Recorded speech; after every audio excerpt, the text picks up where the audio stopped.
नमस्ते साथियों, arrival YouTube channel में आपका स्वागत है। इस वीडियो को सुनने के साथ में आपसे चाहेंगे कि अगर आपने सब्सक्राइब नहीं किया तो इस चैनल को सब्सक्राइब करें, इस वीडियो को लाइक भी करें और साथ ही अंत में ये वीडियो आपको कैसा लगता है आप इसको देखने के बाद में सब कमेंट अवश्य करें।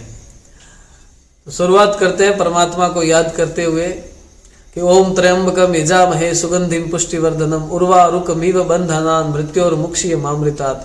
कि जैसे पका हुआ खरबूजा फल मीठापन पाता है और लता से जुड़ा हुआ वह स्वतः पृथक हो जाता है, वैसे तन के दृढ़ बंधनों से हम भी छुटकारा पावे, रुद्र रूप जगदीश्वर के निरंतर यश गावे। वेद का यह मंत्र परमात्मा से प्रार्थना करते हैं हम कि हे परमात्मा, हम अपने इस तन के दृढ़ बंधनों से जिस प्रकार से खरबूजा बेल से स्वतः पृथक हो जाता है पकने के बाद मीठापन लाते हुए, वैसे हम इस पूरी आयु को प्राप्त करके और जीवन में मिठास लेते हुए और इस सांसारिक बंधनों को छोड़े। तो ऐसी प्रार्थना हमने परमात्मा से की है। और जब इस मंत्र को बोलते हैं तो हमारे पौराणिक जगत के लोग जो है वो इस मंत्र को जोड़ते हैं शिव के साथ में। और आज चूंकि शिवरात्रि का पर्व जो है हम मना रहे हैं तो इसलिए इस विषय पर बात करना ठीक रहेगा कि शिव कौन है, क्या है, कैसे हैं और शिव परिवार के बारे में लोगों की धारणाएं क्या है और वास्तविकता में उस चीज के पीछे छुपा हुआ रहस्य क्या है, उसके बारे में हम बात लेकर आए हैं। देखिए, शिव का परिवार, शिव के परिवार के लिए हमको एक बार उस चित्र को दिमाग में लाना पड़ेगा जो आपके सामने स्क्रीन पर आया हुआ है, जिसमें शिव का पूरा परिवार दिया हुआ है। इस चित्र में आप देखिए शिव क्या है। पहले तो शिव शब्द का अर्थ बता देते हैं आपको। शिव का अर्थ है कल्याणकारी, जो सबका कल्याण करता है। अच्छा, ये शिव परिवार की जो थ्योरी बनाई गई ना, ये बहुत ही रोचक तरीके से बनाई गई है। और इसके लिए हमारा जो भारत है, जो पहले गणराज्यों के रूप में था, ये आपके सामने जो नक्शा लगा हुआ है, इस नक्शे में विभिन्न स्थानों पर गणराज्य स्थापित थे। कोई मत्स्य था, कोई शिवी था, कोई अलग अलग प्रकार के जो गणराज्य थे। उन गणराज्यों को मिला करके पूरा एक भारतवर्ष देश था, जो आज भी हमारे सामने है, टूटे फूटे हालत में है लेकिन है, जिसको हमने बिखरा हुआ पाया है आज। ये पूरे बड़े क्षेत्र में था। इस बड़े क्षेत्र को जब हम देखते हैं तो इसका शिव स्वरूप हमारे सामने आता है। शिव परिवार में जो शिव है वो इस भारतवर्ष का ही प्रतीक है। क्यों? आप देखिए किस प्रकार से शिव जो है अपने स्थान पर शांत बैठे हुए हैं। जैसे ये देश बहुत लंबे समय से, सदियों से अपने स्थान पर शांति से बैठा हुआ है और इसकी जटाएं हिमालय पर्वत की तरफ और हिंदुकुश पर्वत की तरफ दोनों तरफ जा रही है।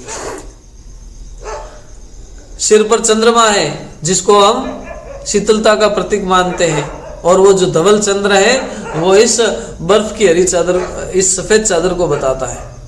जो बर्फ की सफेद चादर है वो उस चंद्रमा का प्रतीक है, वो शीतलता इसका प्रतीक है।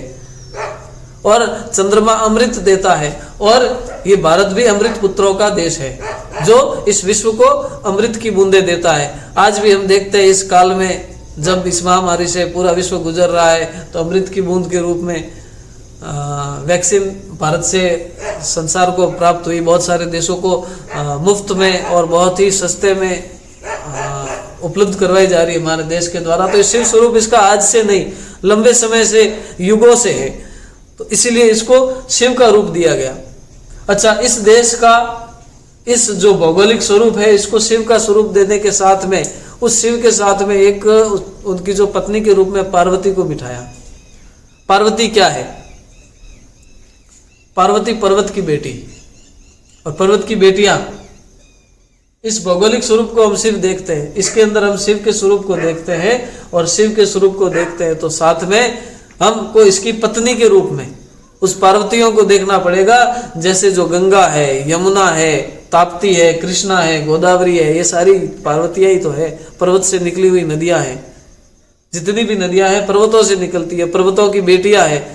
और जो जिस प्रकार से अपने पति की सेवा पत्नी करती है, उसके साथ रहती है, उसके हर सुख दुख में उसका साथ निभाती है। उसी प्रकार से ये नदियां इस क्षेत्र को हरा भरा रखती है, इसको पतन से बचाती है, इसके जो बच्चे हैं उनका पालन पोषण करती है वो नदियां। तो पार्वती के रूप में है। इस शिव और पार्वती के जो पुत्र है, उन पुत्रों में दो प्रमुख पुत्र हैं, जिसमें सबसे बड़ा बेटा कार्तिक है। अच्छा, इस भौगोलिक स्वरूप में अच्छे लोग बुरे लोग सारे रहते हैं, देवता भी रहते हैं। तो कहते हैं शिव के साथ में भूत प्रेत राक्षस आदि भी रहते थे, तो बुरे लोग भी रहते हैं, दोनों रहते हैं। लेकिन इस शिव का जो बड़ा बेटा है ना, जिसको देवताओं का सेनापति कहा गया, वो देवताओं के साथ रहता है। बुरे लोग जैसे देश के अंदर आर्मी होती है, उस आर्मी का चीफ होता है, वो उसका बड़ा बेटा है। वो उसकी सुरक्षा को देखता है, इसकी सीमाओं को देखता है, इसकी आंतरिक व्यवस्थाओं को देखता है, और इसको आपदा आदि कुछ ऐसा आ जाए तो वहां पर सहायता करता है, तो वो बड़े बेटे के रूप में। लेकिन इनका जो छोटा बेटा है ना, वो इन गणराज्यों का पति है, और गणों का पति होने के कारण उसको गणपति कह दिया। इस गणों का ईश है वो, गणेश कह दिया। जैसे आज लोकतंत्र में राष्ट्रपति होता है, उसी प्रकार से गणतंत्र में गणपति होता था। उस गणपति का स्वरूप गणपति के रूप में दे दिया। लेकिन छोटा बेटा होने के बावजूद भी प्रथम पूज्य माना उसको। जैसे प्रथम नागरिक होता है गणपति, वैसे ही उसको भी प्रथम नागरिक माना गया। आज भी प्राचीन समय से हमारे यहाँ परंपरा चली आ रही है, विवाह आदि होता है तो भी हमारी प्रथम जो कुमकुम पत्रिका है वो हम गणपति को भेंट करते हैं। वो परंपरा आज से नहीं, बहुत प्राचीन समय से चली आ रही है। कारण कि वो गणपति जो होता था उसको सबसे पहला नागरिक माना जाता था। साथ में अच्छा, गणपति या राष्ट्रपति जिसको हम कहते हैं, उसकी विशेषता क्या होनी चाहिए वो हम देखते हैं।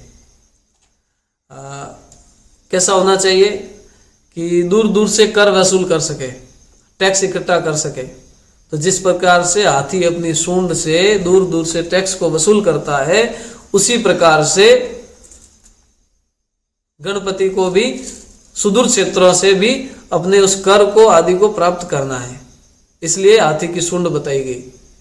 साथ में राष्ट्रपति को, गणपति को सूक्ष्मदर्शी होना चाहिए, छोटी सी छोटी बात पे उसकी नजर होनी चाहिए, इसलिए उसकी आंखें छोटी बता दी। सबकी सुनने वाला होना चाहिए, इसके लिए उसके बड़े बड़े कान दे दिए। राजनीतिज्ञ होना चाहिए, इसलिए उसके खाने के दांत अलग, दिखाने के अलग होने चाहिए। उसके अलावा रहस्य की बातें पचा करके रखने वाला होना चाहिए, उसके लिए उसका पेट बड़ा दे दिया। और इसके अलावा एक राष्ट्रपति, गणपति, राष्ट्राध्यक्ष जो होता है वो अपना शासन करता है, वो किसके आधार पे करता है? उसका मुख्य वाहन होता है उसके गुप्तचर जो भूमिगत रहते हैं।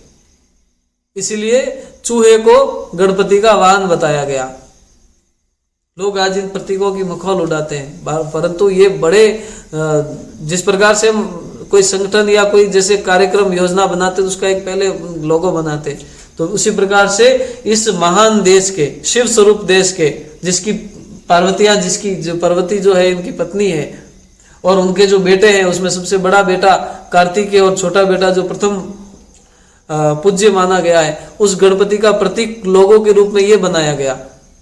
इस प्रकार से वो अपने उन चूहों या उन गुप्तचरों के अनुसार अपने राज्य का संचालन करता है। और सेनापति जो है उसका वाहन मयूर, जो तेज हवाई मार्ग से एक स्थान से दूसरे स्थान पर जा सके विमानों से, और सबकी सुरक्षा भी कर सके, साथ में सुंदर दिखने में अच्छा हो, और जहरीले सांपों को निगलने की क्षमता भी रखता हो। अच्छा, शिव परिवार के अंदर विशेष अपन ने कुछ चीजें देखी कि शिव के गले में सांप रहता है, और कार्तिकेय का वाहन मयूर है जो उसको निगल जाता है, और गणेश का वाहन है चूहा जिसको सांप खा जाता है। इसके अलावा पार्वती, उसका वाहन नदियों के किनारे जंगलों में शेर रहते हैं, विचरण करते हैं, तो जो शेर है वो पार्वती का वाहन है। और इसके साथ में शिव का वाहन जो है कृषि के लिए मुख्य कार्य में आने वाला, जो खेती से सबको कल्याण करता है सबका, वो है बलिवर्ध, बैल। सब एक दूसरे के शत्रु माने, लेकिन साथ में रहते, परिवार के साथ में प्रेम से एक दूसरे का बिना विरोध किए। किस प्रकार से? तो इस देश में ये संभव है, इस राष्ट्र में ये संभव है। कई प्रकार से बाहर से आए शक, सिथियन, हुण, यूनानी, बहुत सारे आगे समा गए। अभी पिछले 200-300 या 1000 साल में कुछ और संस्कृतियाँ ऐसी आई है जो तड़पड़ कर रही है, लेकिन भविष्य में मिल जाएगी, आ जाएगी साथ में। उनको भी आना ही आना है। कहाँ जाएंगे? सत्य को स्वीकार करना ही है। मनुष्य है तो सत्य को स्वीकार करना है, और मनुष्य नहीं है तो वो नहीं करेगा, वो जानवर है ही है, राक्षस है ही है वो तो देवासुर संग्राम तो ठेर से चले आ रहे हैं, चलता रहेगा। तो इस भारत के सत्य शिव के स्वरूप को आज हम देख रहे हैं। मुख्य बात यह है कि जो शिव परिवार जो बताया गया है वो हमारे इस पुण्य भूमि भारत का ही एक मिनिएचर या उसका प्रतीक के रूप में बनाया हुआ है, जिसकी हम धीरे धीरे बाद में इसकी पूजा करने लग गए, जिसको हम आस्था के रूप में लेके चले गए। आस्था तो है आज भी हमारे देश के प्रति और रहेगी, और पहले से है, लेकिन उन प्रतीकों को समझने की बात है। और इसके अलावा शिव जो है बहुत सारे हुए हैं। बहुत सारे का मतलब है कि शिव एक पद है, शिव एक पद का नाम है। जिस प्रकार से छोटा सा उदाहरण देता हूं आपको। मेवाड़ का राजा जिसका नाम है एकलिंगनाथ, उसका जो दीवान होता है उसको महाराणा कहते हैं। मेवाड़ का जो भी दीवान हुआ है उसको महाराणा कहा गया। महाराणा उसकी पदवी है। नाम चाहे कोई भी रहा हो, चाहे प्रताप सिंह हो, उदय सिंह हो, अमर सिंह हो, सांगा हो, जो भी हो, सारे के सारे महाराणा कहे गए। उसी प्रकार जैसे पाकिस्तान में एक छोटी सी रियासत थी उमरकोट, उसका राजा जो है उसको राणा कहा जाता था। हमारे यहाँ सिरोही जिला है तो इसके राजा को महाराव कहा जाता था। अब तो राजतंत्र चला गया। दूसरा कई प्रकार के, फ्रांस का उदाहरण लेते हैं। फ्रांस में लुई नाम के राजा हुए। अच्छा, लुई 1, 2, 3, 4, 5 करके 16-17 तक हो गए। लुई 1, लुई 2, लुई 3, तो वहाँ के राजा की पदवी थी लुई। नाम कोई भी हो, जब वो राजा बन गया तो उसका नाम लुई। इसी प्रकार से हमारे भारत में भी कई राजा हुए। जैसे मिथिला नाम की जो नगरी थी, वहाँ के राजा का नाम जनक ही होता था। जनक का बेटा भी जनक, जनक का पोता भी जनक, जनक का पिताजी भी जनक, जनक के दादाजी भी जनक ही थे।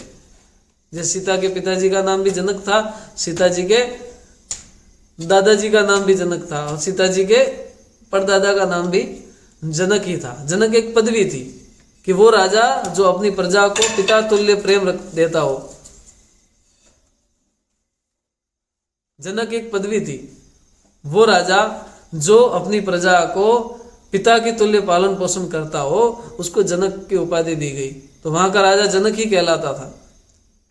इस प्रकार से जो तिब्बत प्रदेश है, आज का जो लद्दाख है, तिब्बत है, ये जो नेपाल है, नेपाल का कुछ भाग, कुछ कश्मीर का जो भाग है, ये सारा का सारा जो है शिव पद के जो राजा हुए हैं, उन राजाओं की राजधानी कैलाश रही और वो उनका राज्य क्षेत्र रहा।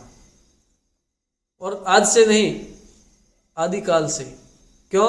सबसे प्रथम मनुष्य की उत्पत्ति त्रिविष्टप प्रदेश अर्थात तिब्बत से हुई है।